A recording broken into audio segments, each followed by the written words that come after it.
Okay.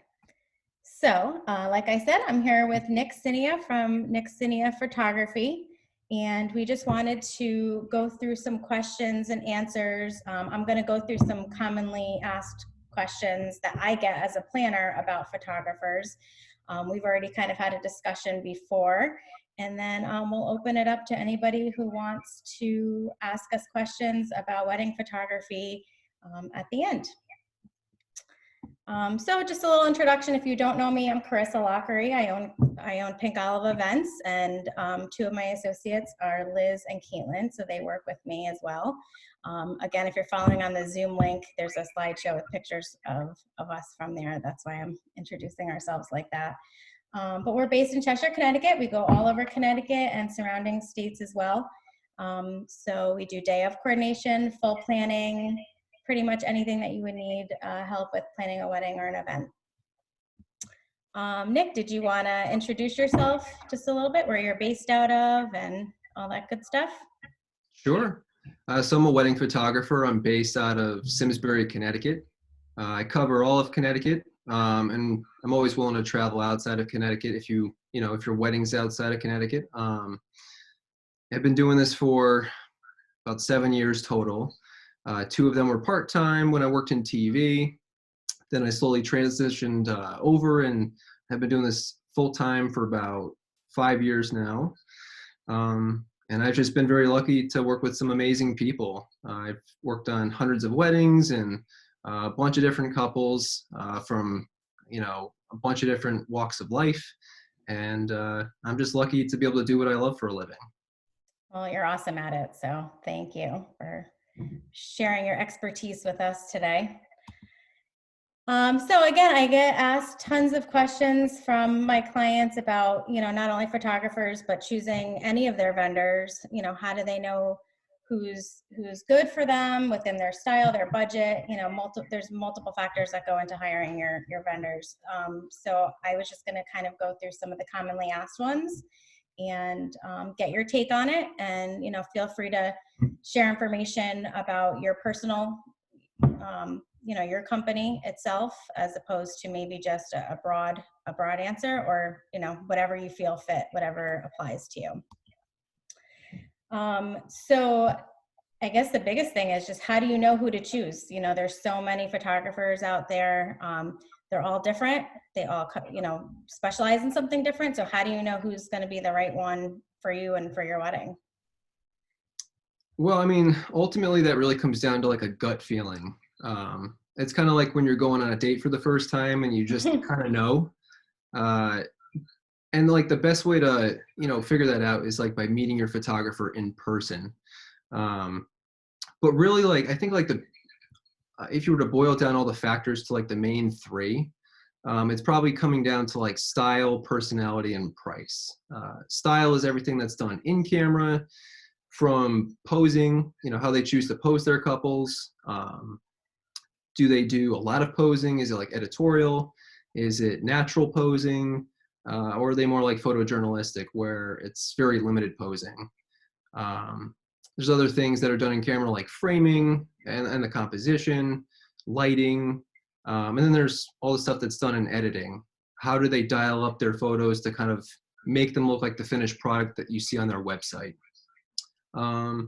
So I guess in terms of like style, I would just say, when you go to the website, what you see is generally what you get. If you don't like the photos, it's time to move on. But if you do like the photos, proceed a little bit further. Get in contact with the photographer. And then the next step is meet them in person, so you can figure out, a little bit more about their personality. Right.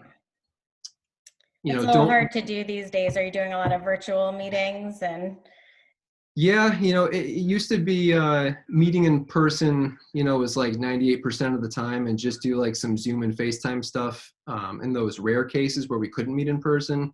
And right now it's like all FaceTime or Zoom meetings. It's it's just funny how it's backwards now. Yeah, exactly.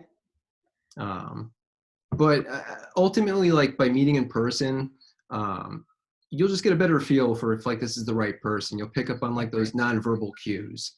Those things that you can't get over the phone. Exactly. So, if you have to do FaceTime, do FaceTime. But don't rely on just the phone, because the phone can be a little deceiving. Sometimes when you can actually see somebody, you get a better feel for who they are. Yeah, I agree. Even with what I do, it's hard. I'm going to be with you your whole wedding day, as are you. You want to make sure that it's a good fit personality wise for you. I think with technology, and not even just with everything going on right now, I think just with, the influx in technology, people, it's just easier to pick up the phone or, jump on FaceTime or Zoom and meet with somebody as opposed to driving to somebody's office or driving to meet somebody.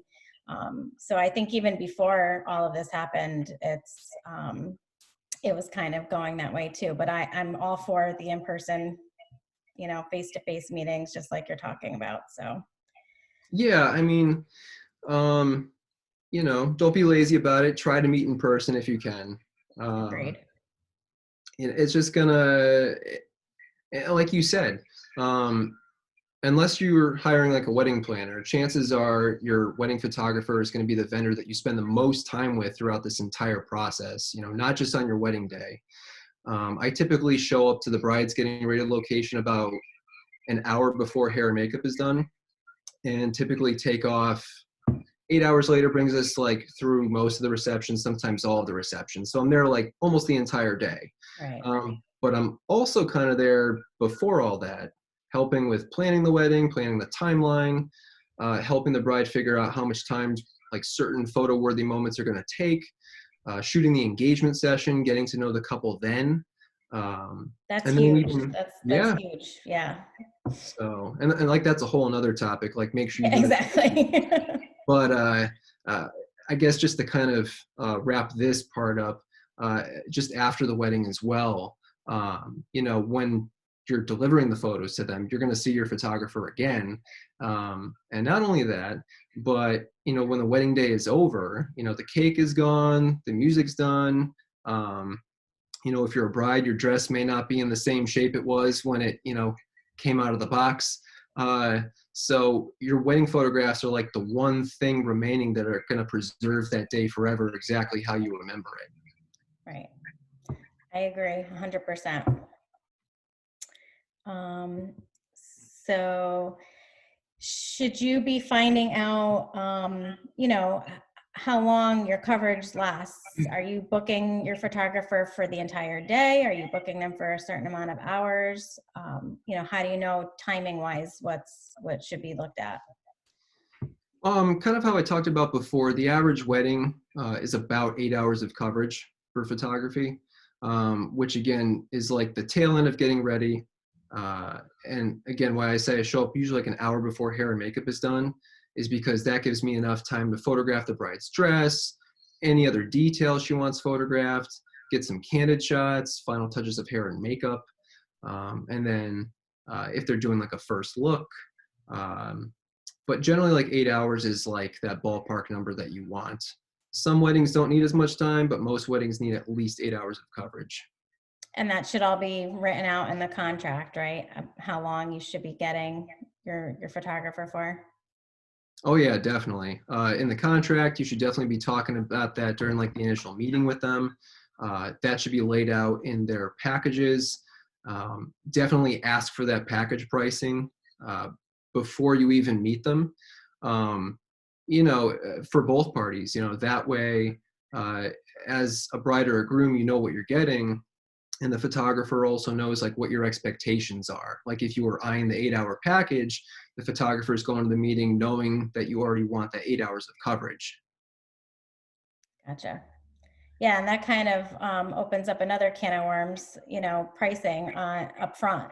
Do you give Yeah. that up front to save your time in case it's not in the potential client's budget, or do you kind of try and have that face-to-face meeting first? When I first started out, I would just send over my starting prices and then like reveal all the prices like during the meeting. But I found it's actually better just to reveal everything up front in my initial email.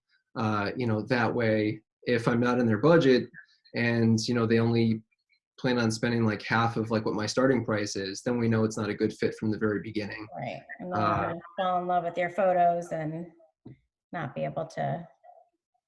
Right. You know, and I mean, there's so much that goes into photography, and obviously everybody has a different budget. Um, you know, but there's so many varieties of photography out there and so much to choose from. There's no set way to take a photo. It's very subjective. Mhm. But at the end of the day, you do get what you pay for. So again, coming back to like style, what you see is what you get.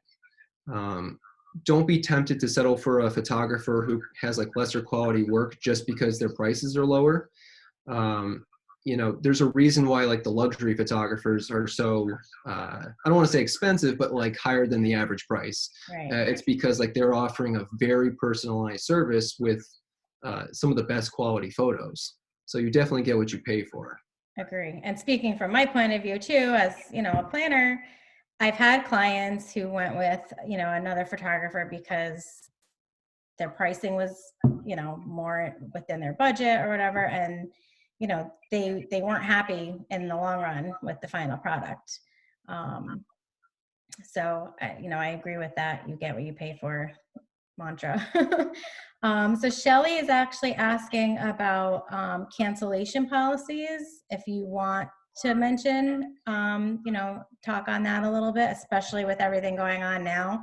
Have you had any cancellations or have they all been postponed? I was just gonna say it's a perfect time to talk about that. Yeah. I mean, my cancellation policy, regardless of COVID-19, has always been um, if the bride and groom cancel the wedding, the only thing that I'm going to retain is the retainer that I charge in the very beginning to reserve that date. Hmm. I haven't had any cancellations, but I've had a lot of postponements. Um, so in that case, I've actually been very fortunate to have all of my brides reach out to me and say, hey, here's like 2 dates to choose from. Please tell me you're available one of these dates. Oh, And they've been considering, who their photographer is before they book that new date. If I wasn't available, then I would hire a substitute photographer in my place to shoot for me. And it would be somebody that I work with on a regular basis. okay. Yeah, I think that's so good to talk about now because of everything going on. And, if you're not available, you don't want to be a jerk and say, oh, sorry, deposit's non-refundable. But at the same time, how do you shell out money that was given to you months ago as a deposit? We're both small business owners. I get a deposit that pays my bills for the month. It's not like it's sitting in some account. Right. So it's a tough situation, for everybody. Same with me. Fortunately, I've been lucky enough to have people who have postponed to dates that I am available. So Yeah, happy I mean, I for that. think if a couple just wanted to flat out cancel their wedding entirely, and maybe just like, go to the courthouse or something to get married, Yeah. I would at least encourage them to like, I would refund like all of their payments except for their retainer initially and say, hey, how about we take that retainer payment and put it towards like an elopement photo shoot? A lot like 4 hours. We'll start at like one location, maybe the beach, then we'll go to like a state park, uh, Hmm.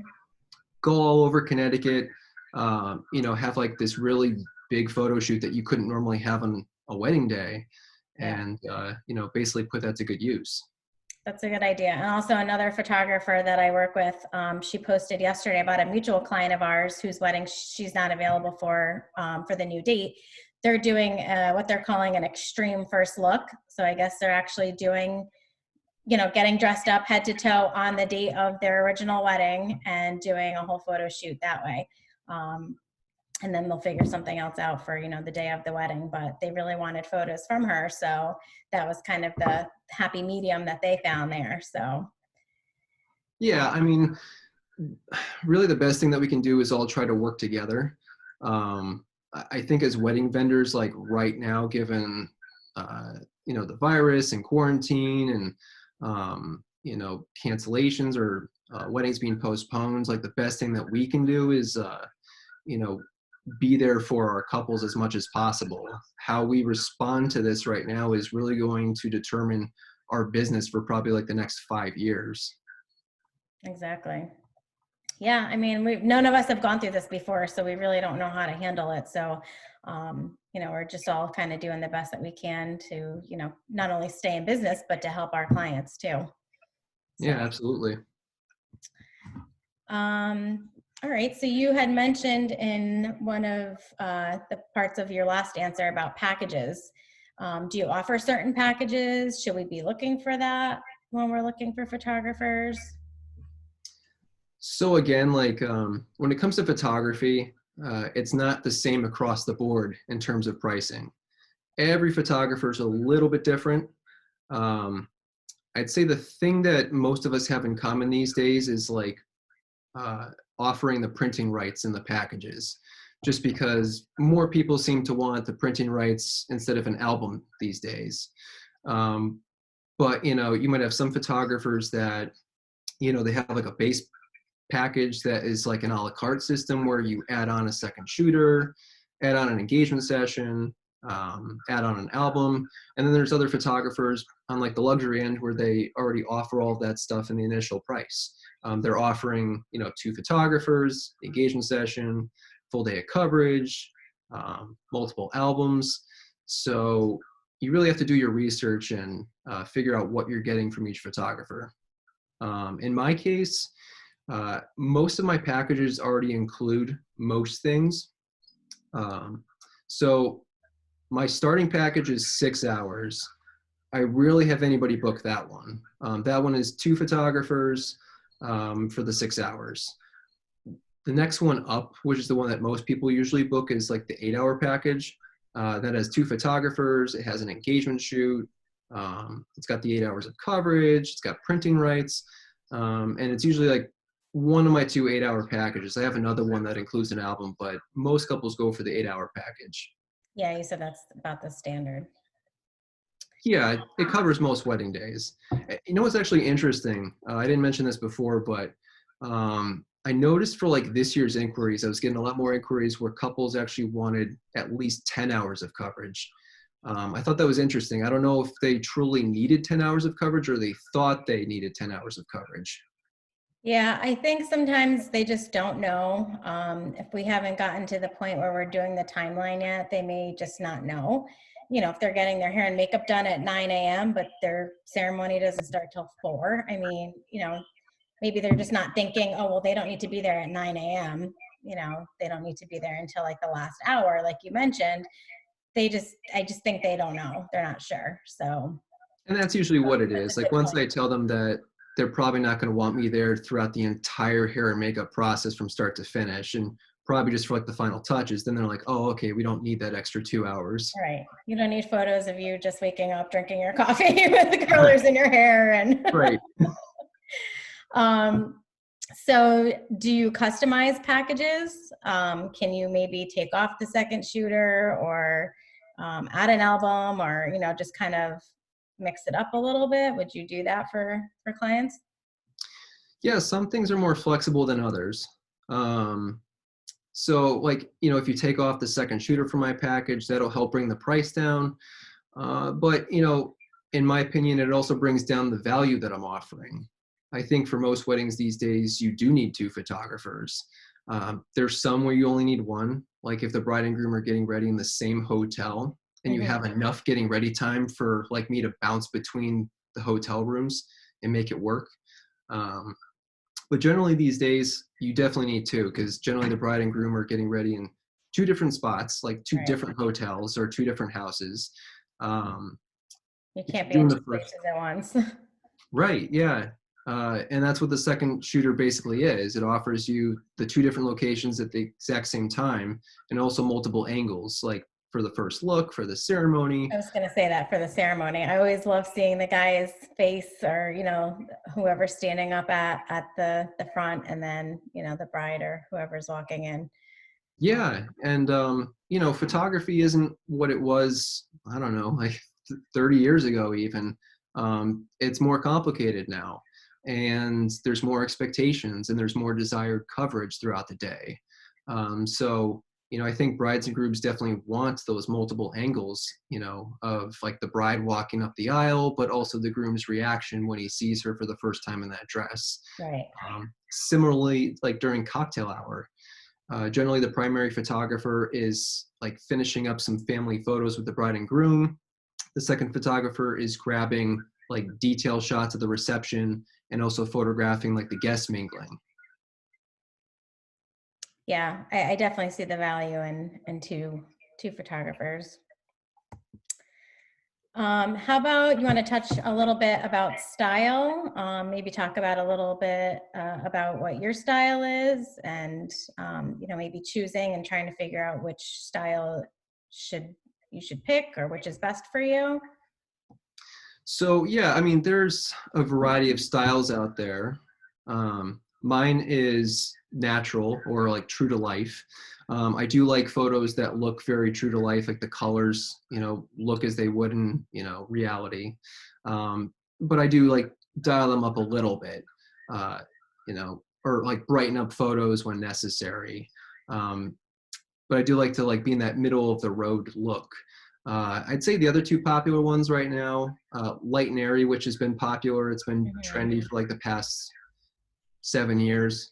And the most recent one is dark and moody. That one's pretty popular right now. Probably seen that on like the dirty boots and messy hair Instagram feed. Yep. I know a few photographers that shoot that way. Yeah. Do you So think like the venue should play a part in that? Like if you're having an outdoor tented wedding, I mean, do you think dark and moody is the way to go, or more so light and airy? I mean, do you think that makes a difference at all?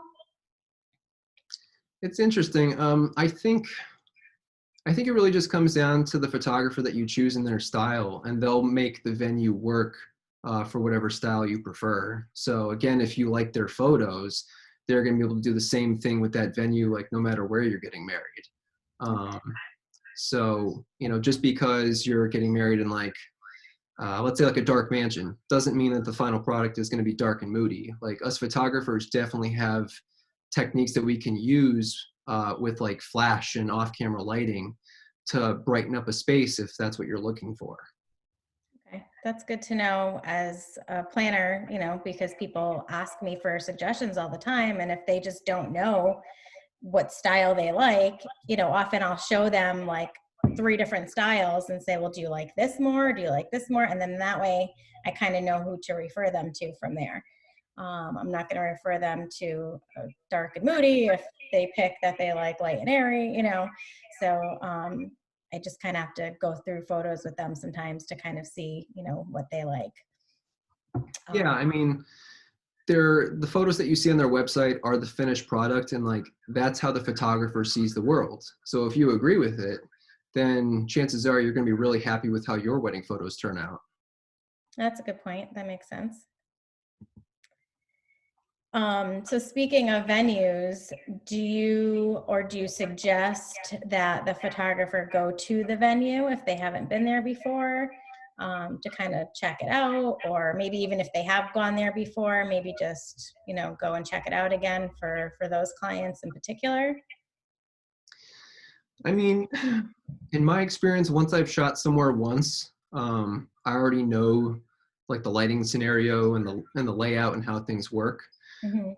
If I haven't shot at a venue before, and I will tell this to my couples, like I will do a walkthrough before your wedding day, just so I'm familiar with like the layout, any potential lighting issues. But I mean, really more so to be aware of the layout and landscape of the property so I know where things are and I can scout out like worthy portrait locations well ahead of time. So we're not rushing from like, let's say if you get married at the church, we're not rushing from the church over to your venue, and I'm not, scrambling trying to find a place to take photos. Right. Uh, that never works out.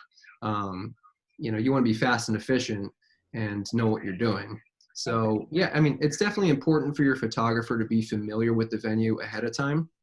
Um, I will say though that there is a bit of a misconception that if a photographer hasn't shot there before, that means they won't be able to produce quality images.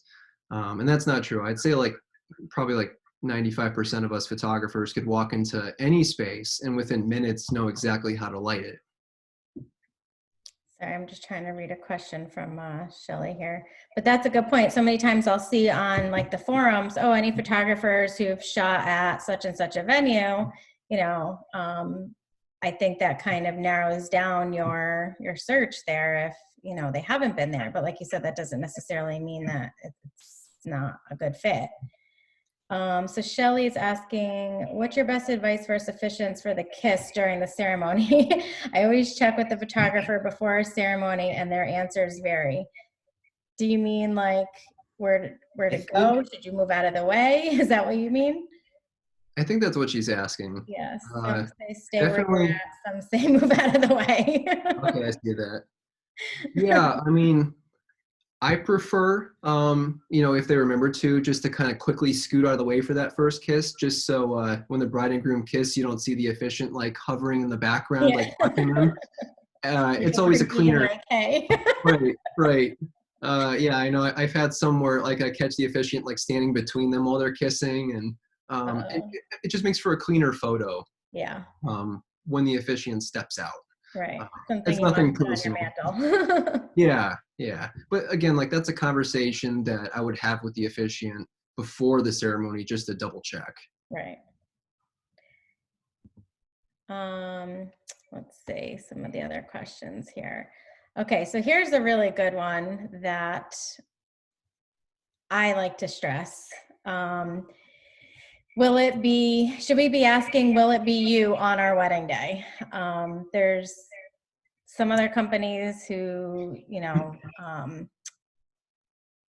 what's the right word? They, subcontract work, and you may fall in love with somebody's work and then you get somebody else on your day. So I always stress to my couples, make sure it's that person that you love that will be there on your day of your wedding.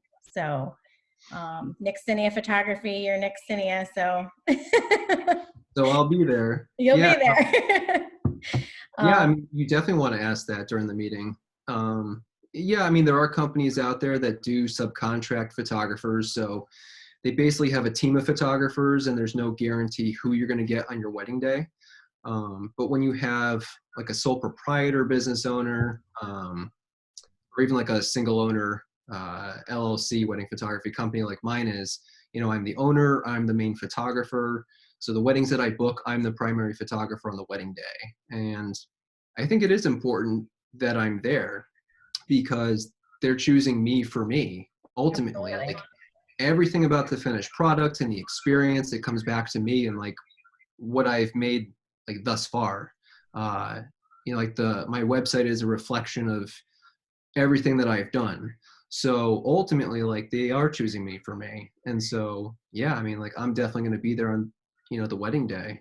Um, I mean, I got to be careful what I say, but in those situations where you have like teams of photographers, uh, I've I've worked on weddings in those situations, um, and sometimes there's a bit of like an informational disconnect because the main photographer who like or the photographer that met with the couple isn't there on the wedding day. They're not aware of certain circumstances or situations.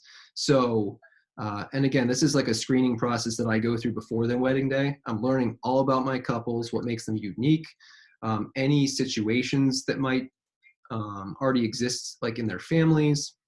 Are any parents divorced? I don't want to make anybody stand next to each other that don't like each other. Right. You build Uh, that rapport with them.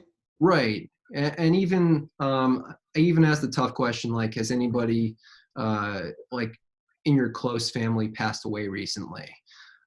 Just so I'm aware, just so I'm not calling for photos that can't happen, Right. or also so that I'm aware of like the tone of the day, and what to kind of expect and tread lightly where necessary. Exactly.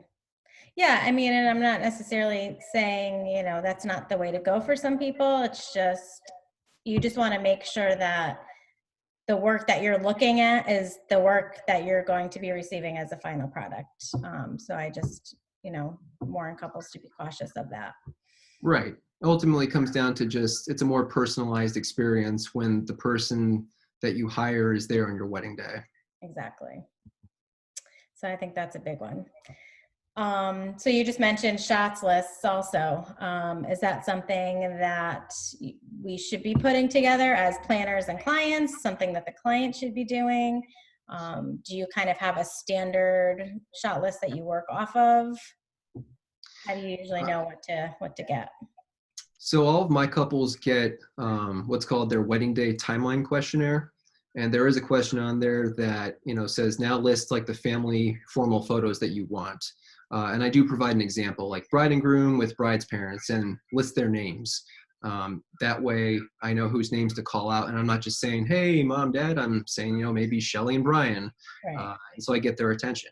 But definitely have your shot lists prepared before your wedding day. Make it when you can still kind of think clearly and you're not feeling emotionally overwhelmed, like riding that roller coaster of your Like wedding the day day. before. Right, I should probably right. give my shot list to my photographer now. Make it at least at maximum like a month ahead of I was time. gonna say what, like a month? Yeah. Yeah, and before you're in like that, oh my God, our wedding is like going to be in a few days phase. Yeah, I mean, don't try to come up with the photos, off the top of your head on your wedding Yeah, day. that stresses everybody out. And if you have a list to work off of, it just makes everything kind of go a lot more smoothly too, especially if they're not doing that first look and they're getting all those photos done during cocktail hour. You only have so much time to kind of, just bang out the photos and, move along. Right. Right. When I already have that shot list handy, it just makes it kind of like, like rapid fire. I know whose names to call. I know who's up next. If it works out that my second photographer can be by my side, I'll have them hold the list and be crossing off the photos as we go through them. And so I'm just taking the photos and it makes it that much faster. But yeah, definitely have that shot list prepared ahead of time. Yeah. And, oftentimes if we have the time during the wedding too, we'll kind of jump in and help gather people too. Especially if we know the family, because we do the rehearsals too. So we get to know, the extended family at the rehearsal if they're in the wedding party, so we can kind of pick out people. Oh yeah, that's bride's dad, or that's, the brother or whatever. We can send them out too. So we try and Yeah, help. definitely have somebody who's like your designated like coordinator if you don't already have one.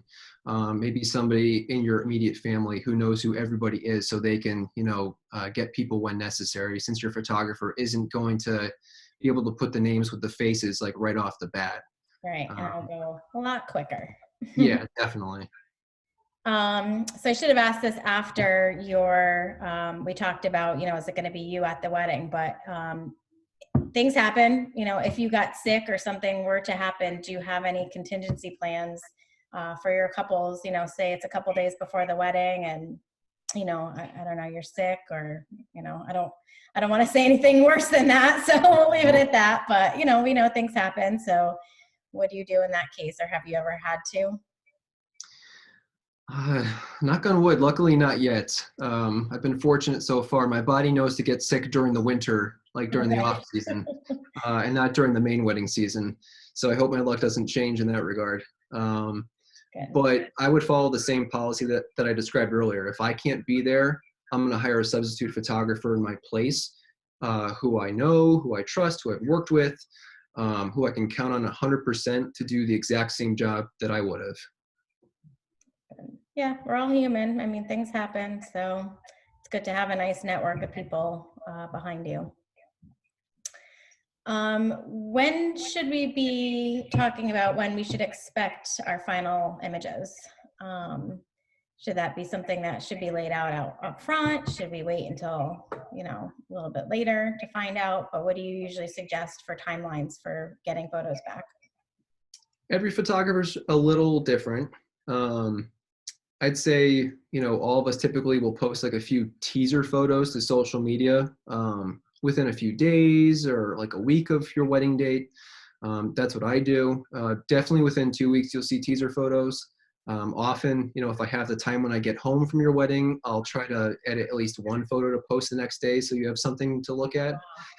Yeah, I mean, it depends. Like if I'm doing back-to-back, like 12-hour days, then probably not. But if I'm shooting like a Saturday wedding and I have Sunday off, then yeah, I'll try to get that teaser photo turned around in like 12 hours or 24 hours. I'm sure clients appreciate that because, we get anxious. We want to see photos and Yeah, I and with do. yeah, and everybody has a camera in their hands these days. So, and they're able to post to social media right away. So as photographers, we're kind of competing with that. Speediness is very important these days.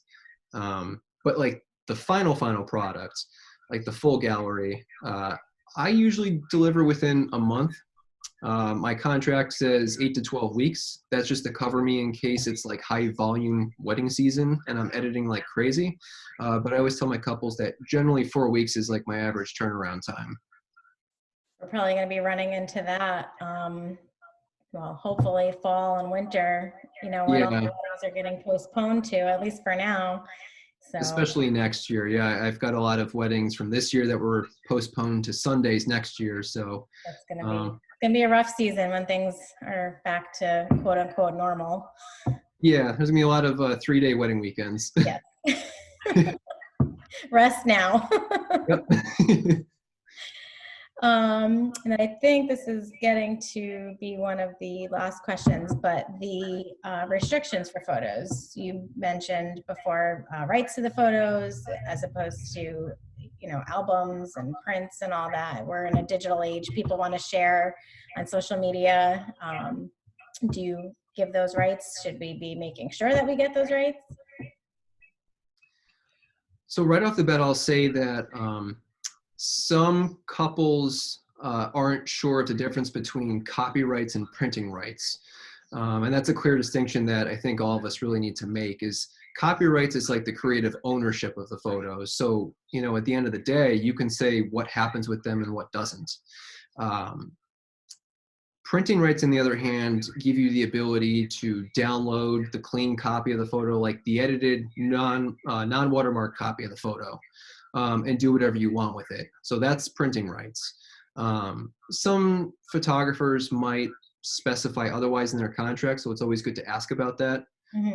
But I always tell my couples like they have the printing rights, but I have the copyrights. So that allows me to use their photos like on my website and be like, see this amazing wedding that I photographed in August of 2020 and share it for everybody else to see. Like that's where copyrights come in. Have you ever had a client ask you to modify that part, that they really didn't want to be on the website and it was really important to them to be private about it?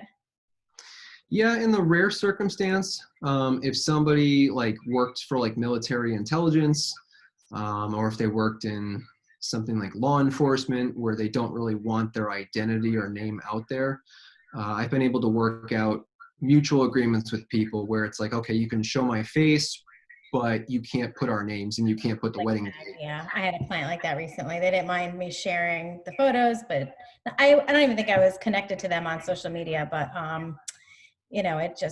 they just wanted to not be tagged in it. So Right, right.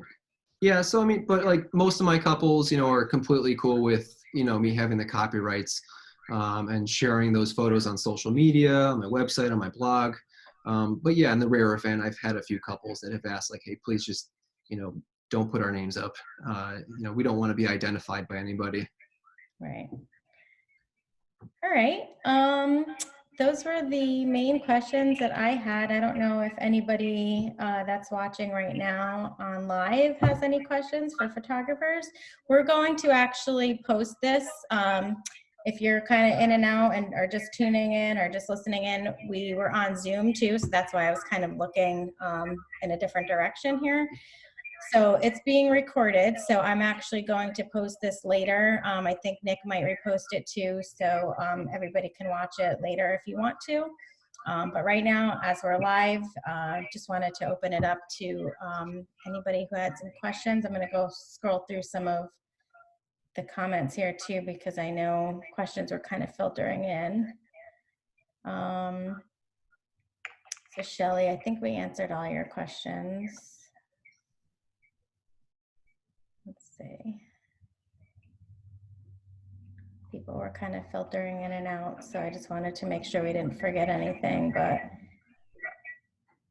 think for the most part we answered everything. All right, is there anything else, Nick, that you want to put out there that you feel is worth mentioning or talking about?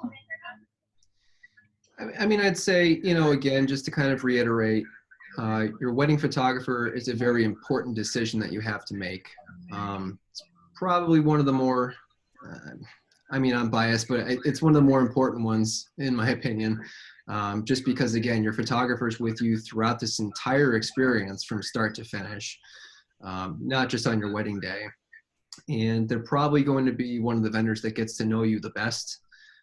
So, definitely take your time doing your research, and trust that gut feeling that you're having about, that certain person, because, chances are if you guys get along and you seem to hit it off, everything's going to go smoothly on your wedding day. You want somebody that makes you feel comfortable, and somebody that you feel like can give good direction, in accordance with like who you are. So you want somebody who kind of matches your personality type, but you feel like you can also trust, to be responsible and take care of things for you on your wedding day. So it's one less thing that you have to worry about. Totally agree. You want to be comfortable with all your vendors, but I think especially your photographer, because like we said before, they're with you for the majority of the day. So you don't want somebody that you can't stand or somebody that like stresses you out, or Right. you want to be comfortable and just kind of sit back and let them do their thing so they can get the best shots of you. Yeah, and I guess just to add on to that a little bit, like, the role of photographer definitely goes beyond photography. There's so many of us here in Connecticut that, we help our couples in like the smallest of ways on their wedding day. Like sometimes even just like carrying the back of the dress so that it doesn't go through the mud, um, or getting a chair for like an elderly grandparent that can't stand long for family photos and needs a place to sit in between shots. So we kind of wear many hats on your wedding day. So yeah, so it kind of goes beyond photography sometimes. Awesome. Well, at the end of the day, we're all there to make the day go as best as it could for the couple and make everybody happy. That's what it's all about. Awesome. All right. Well, I don't see any other questions filtering in. So thank you so much for taking time on a Friday afternoon to answer some of our photography questions. No problem. I wasn't doing much else. We're all in the same boat. Yep. All right. Have a great weekend, everybody. I'm going to sign off of Instagram and figure out how to sign off of Zoom too. All right. Bye. Bye.